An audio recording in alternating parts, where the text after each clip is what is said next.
नमस्कार मंडळी, बरे आहेत ना? आजच्या व्हिडिओमध्ये तुमचं स्वागत आहे. आणि बघा, आपण म्हटलं त्या दिवशी आपण स्वतः गाडी चालवत होतो. मागच्या व्हिडिओमध्ये पाहिलं असेल तुम्ही, स्वतः गाडी चालवत होतो. कारण आपला जो गाडी चालक होता, गाडी चालवणारा, तो गेलेला मुलगीच्या शोधात लग्नासाठी. लग्नाची इच्छा झाली त्याची, त्याच्यामुळे कदाचित त्याने जी पाहिली असेल, त्या याच्या मनात अशी भीती असेल का रक्षाबंधन आलंय, तिने मला राखी बांधिली तर माझं गडबड होईल, म्हणून यो 2 दिवसा आधी जाऊन आला. कारण उद्या आहे रक्षाबंधन, त्याच्यामुळे यांनी जाऊन अगोदरच याचा कार्यक्रम फिट केलाय. पण हा कार्यक्रम फिट करून आलाय आणि याचा आवाज एकदम बंद झालाय. आवाज असा बंद झालाय का तोंडातून शब्द नाही निघत, फक्त टाळी वाजवतो, हात इशारे करतो. नाहीतर याच्या अगोदर मागच्या व्हिडिओमध्ये तुम्ही पाहिलं असेल, याची बडबड किती असायची, काय ते डिप्रेशन काय ना काय काय. आणि आता त्याचा आवाज बंद झालाय. म्हणजे विचार करा, लग्नानंतर हा किती मोठा बैल बनून जाईल तिचा. एकदम प्युअर बैल बनणार आहे यो, का आताच एवढा आवाज बंद झालाय त्याचा. परंतु मी त्याला विचारलं, बाबा तुझं थोडासा अनुभव सांग, काय झालं काय नाही. एकही शब्द काढायला तयार नाही. म्हणजे समोरच्या मुलगीने याला ठणकावून सांगितलंय, राहायचं तर मुठीत, नाही तर देईल मी तुझ्या पाठीत. याचा आवाज बंद साहेब, यो गारद. याचे हालत पहिल्या डे पासून मी बघितला, आला आजच आला आणि आजपासूनच याचे हालत बघतोय मी. एकदम आवाज बंद झालाय. हे असंच असते, जे अगोदर खूप मोठे गोष्ट करतात ना, असे नाही तसे. परिस्थिती बघा, फक्त एक दाखवण्यापुरता असतो. तोंडातून शब्द पण नाही काढून राहिला, एवढा मोठा आवाज बंद झालाय त्याचा. वाईट परिस्थिती येणार आहे याच्यावर. तर व्हिडिओ मध्ये कंटिन्यू राहा. तुम्हाला आता आम्ही दाखवतोय पुढचं, का नाशिक पर्यंत आपण जाणार आहोत. तर नाशिक पर्यंत आपल्याला काय काय रस्त्यामध्ये जे चांगले व्ह्यू दिसतील ते आम्ही तुम्हाला दाखवतो. त्याच्यामुळे व्हिडिओ मध्ये नक्की राहा. आणि आज नारळी पौर्णिमा, नारळी पौर्णिमेच्या पण सर्वांना खूप खूप शुभेच्छा. आणि उद्या रक्षाबंधन, रक्षाबंधनच्या पण सर्वांना खूप खूप शुभेच्छा. उद्या काही आशिक भाऊ होतील, जे खूप दिवस लाईनीमध्ये असतील, पण त्यांच्यासोबत खूप मोठा हादसा होऊ शकतो. उद्या आहे रक्षाबंधन, त्याच्यामुळे ते त्यांनी सावध राहावं, नाहीतर मग लोचा होणार. आणि एकदा लोचा झाला, राखी हाताला बांधली, तर मग भाऊ संपला विषय. त्याच्यामुळे थोडस सावध राहा आणि आमचा व्हिडिओ बघत राहा. बघा, आपण नाशिकला चाललेलो आणि रस्त्यामध्ये आपल्याला कोण भेटलेले आहेत बघा. ऑल इंडिया सायकल ट्रॅव्हलने ते फिरतायत. हे भाऊ आहेत, जे येत होते तर आपल्याला रस्त्यात दिसले. तर बघा, ते सायकलने आतापर्यंत कुठेपर्यंत जाऊन आलेत ते आपण त्यांना विचारू. मराठी का हिंदी? हिंदी। अभी कहाँ कहाँ घूमे हो? मैं अभी गुजरात से सोमनाथ कंप्लीट करके हाँ, कल रात में था पर सिलेबस कौन सा वहाँ पर था। वहाँ से मतलब आ रहा हूँ, त्र्यंबकेश्वर जा रहा हूँ। मतलब 2 ज्योतिर्लिंग की है नहीं, तो? अभी महाराष्ट्र बचा है, झारखंड बचा है। अच्छा, बाकी सब कंप्लीट हो हाँ, गए? 4 धाम कंप्लीट हो गया अच्छा, और 9 गो हो गया तो कितना ज्योतिर्लिंग। दिन हो गया? 5 महीना 7 दिन हो रहा है। 5 महिने 7 दिवस झालेले आहेत. त्या भाऊंना सायकलवर निघालेले आहेत. ते ऑल इंडिया, पूर्ण इंडियामध्ये ज्योतिर्लिंग आहे तिथे फिरतायत. ते आता या रस्त्याने त्र्यंबकेश्वरला चाललेले ना. योगायोग असा की आपल्याला आपलं लक्ष गेलं त्यांच्याकडे, ते थांबले होते. ते सकाळपासून या रूटवर जात आहेत. तर या गोष्टीला खूप म्हणजे अभिमान मानावा लागेल, का ते सायकलने जात आहेत 12 ज्योतिर्लिंगात. ते पण श्रावण महिना चालू आहे आता, आणि त्या महिन्यामध्ये ते आता त्र्यंबकेश्वरला पोहोचणार आहेत दर्शन घ्यायला. आपको यहाँ से नजदीक है, ज्यादा लंबा नहीं है, 1-1.5 घंटे में पहुंच जाओगे. लेकिन कुछ साइकिल का एक्सपीरियंस बताओगे कि कैसा, मतलब लोग कैसे मिलते हैं, कोई हेल्प करता है नहीं करता देखो, है? ये मैं कल रात सिल्लीवास मतलब मार्केट पे बाकी जो वहाँ पर था।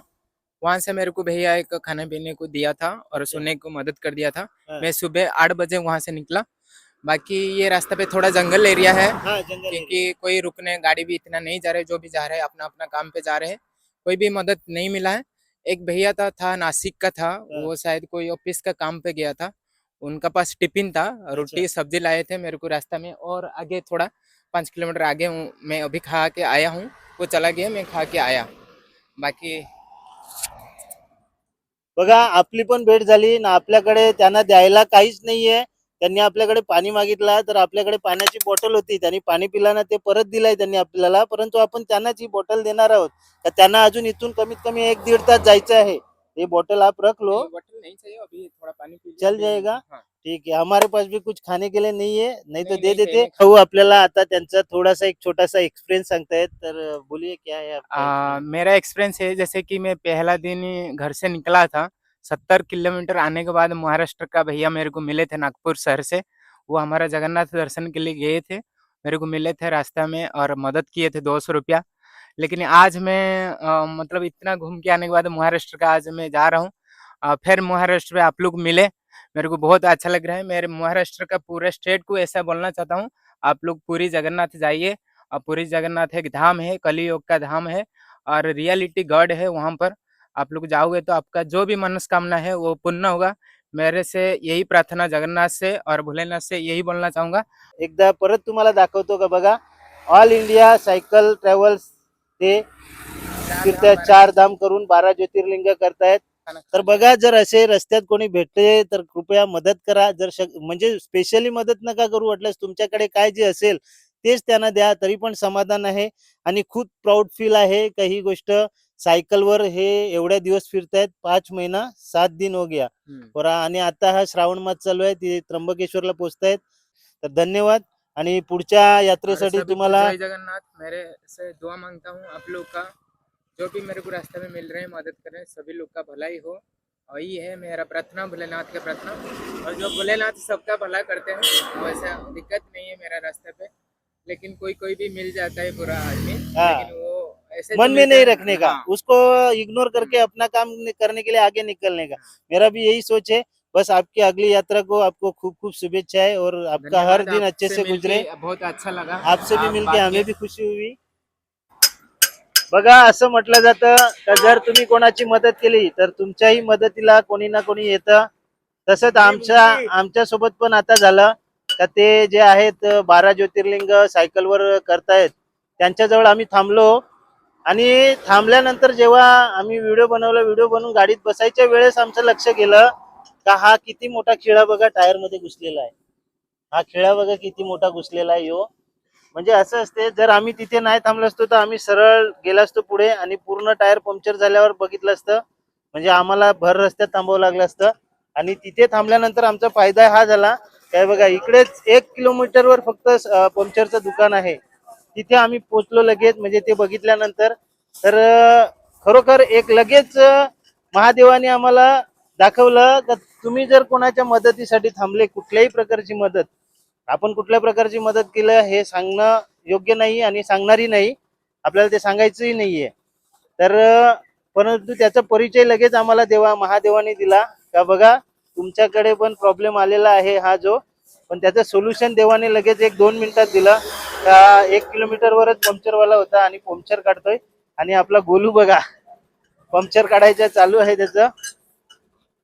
म्हणून याच्यावरनच सांगतो का जीवनामध्ये जर आपल्याला असं नाहीये की 1000 रुपये दान केले पाहिजेत का 5000 रुपये दान केले पाहिजेत.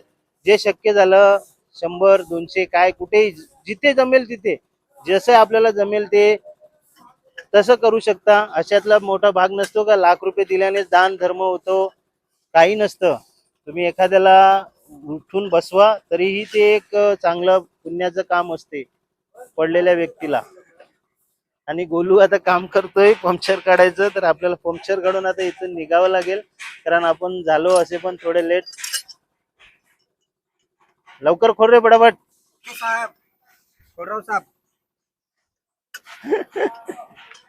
गोलू गोलूचं आता खालेलं पूर्ण जिरणार काय गोलू. आणि आपण आता आहेत ते म्हणजे नीलमातीला आहेत. चला धन्यवाद. आजच्या व्हिडिओ मध्ये इथेच थांबतो. तोपर्यंत हसत राहा, खेळत राहा आणि आनंदात राहा आणि आमचे व्हिडिओ बघत राहा.